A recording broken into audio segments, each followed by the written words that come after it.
आज आपके बीच में आके बहुत अच्छा लग रहा है। मैंने कहा था ना मैं जल्दी आऊंगा।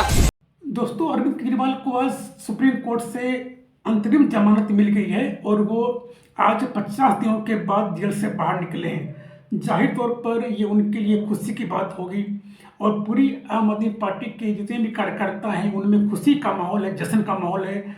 मिठाइयाँ बांटी जा रही है, पटाखे फोड़े जा रहे हैं, पूरा जश्न का माहौल है।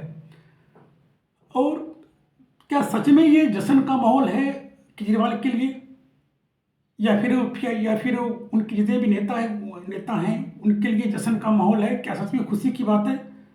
नहीं। अब क्यों नहीं है मैं वो बता रहा हूँ आपको। मैं इसलिए कह रहा हूँ कि खुशी का बात नहीं है केजरीवाल के लिए, क्योंकि वो कभी भी अपने बेल के लिए अप्लाई किया ही नहीं था। जब से वो जुडिशल कस्टडी में गए हैं, उनके या उनकी लीगल टीम की तरफ से कभी भी बेल के लिए अप्लाई नहीं किया गया था। आप गौर फरमाइएगा मैं क्या कहना चाह रहा हूँ।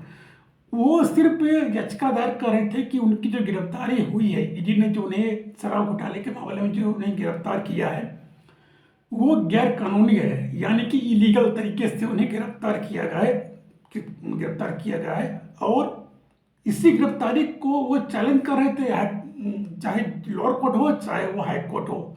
और दोनों जगह से उन्हें निराशा हाथ लगी, क्योंकि उनकी प्ली को, उनके याचिका को खारिज कर दिया जा रहा था। आखिरकार सुप्रीम कोर्ट में भी उन्होंने अपनी गिरफ्तारी को ही चैलेंज किया था, लेकिन आखिरकार उन्हें बेल मिल गई। लेकिन वो बेल के पक्ष में नहीं थे। अगर वो बेल के लिए अप्लाई करते तो उन्हें कब का बेल मिल गया होता। वो जमानत पे जेल से बाहर निकल गए होते और आराम से अपने चुनाव प्रचार में लग गए होते। लेकिन वो इस केस को ही खारिज करना चाह रहे थे। अगर सुप्रीम कोर्ट या हाई कोर्ट भी अगर उनकी गिरफ्तारी को बोल देती कि हाँ, अरविंद केजरीवाल की गिरफ्तारी जो है वो इलीगल है, गैर कानूनी है, तो मामला ही खत्म था। इन पे सारे जो चार्जेस जो लगे हुए थे ईडी की तरफ से वो सारे डिसमिस हो गए होते, सारे खारिज हो गए होते और इन्हें क्लीन चिट मिल गई होती, फिर दोबारा इन्हें जेल जाने की जरूरत नहीं पड़ती। लेकिन अभी गिरफ्तारी वाली जो केस है वो चल रही है, सिर्फ इन्हें बेल मिली है। इसका मतलब ये हुआ कि ये 21 दिनों के बाद ये फिर से जेल जाएंगे, यानी कि 2 जून को 1 जून तक ये फ्री हैं, यानी कि अपने चुनाव प्रचार कर सकते हैं। 2 जून को ये जुडिशल कस्टडी में चले जाएंगे, यानी कि फिर से इन्हें जेल जाना पड़ेगा। यही थी ये चीज़ ये नहीं चाह रहे थे, इसलिए ये हर जगह हर कोर्ट में ये अपनी गिरफ्तारी को चैलेंज कर रहे थे, ना कि अपनी बेल पिटिशन के लिए अप्लाई किया था। यहाँ पे सोचने वाली बात है, ये केस को ही खत्म करना चाह रहे थे। अगर आज सुप्रीम कोर्ट में इन्हीं बेल के बजाय इनकी गिरफ्तारी पे फैसला सुनाया जाता सुप्रीम कोर्ट के द्वारा और इन्हें क्लीन चिट मिल गई होती तो खुशी की बात होती। लेकिन मिला क्या? नहीं, बेल मिला, यानी कि इन पे अभी भी वो चार्जेज कायम है। इन पे फिर अभी भी वो चार्जेज लगे हुए हैं कि ये शराब घोटाले के मामले में ये मुख्य अभियुक्त हैं और इन पे अभी भी केस लगा हुआ है, केस कंटिन्यू है। सुप्रीम कोर्ट इस पे फैसला अभी तक सुनाई नहीं है। लेकिन सुप्रीम कोर्ट ने इन्हें बेल दी है तो कुछ रिस्ट्रिक्शन भी लगाई है।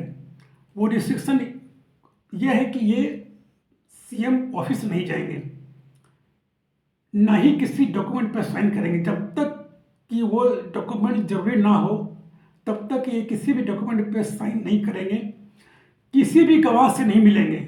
यानी कि जो भी शराब घोटाले के में जो संलिप्त हैं, जो भी गवाह हैं इसमें, उससे ये किसी भी तरह से कांटेक्ट नहीं करेंगे, नहीं फिजिकली नहीं इंटरनली, किसी भी तरीके से ये उनसे बात नहीं करेंगे। और इन पे जो चार्जेस लगे हैं शराब घोटाले के मामले में, किसी भी तरह के किसी भी चुनाव प्रचार में उस पर किसी भी तरह से कोई बात नहीं करेंगे। तो इन पे ये सब रिस्ट्रिक्शन इम्पोज की गई है और इस रिस्ट्रिक्शन का इन्हें ख्याल रखना पड़ेगा अपने चुनाव प्रचार के दौरान। ये किसी भी तरीके से ये रिस्ट्रिक्शन को ये फॉलो करेंगे। अब देखना ये है कि 2 जून को जब ये फिर से गिरफ्तार होंगे तो सुप्रीम कोर्ट में इनके तरफ से क्या फैसला आती है, इनके फेवर में आती है या इनके अगेंस्ट आती है, ये देखने वाली बात होगी।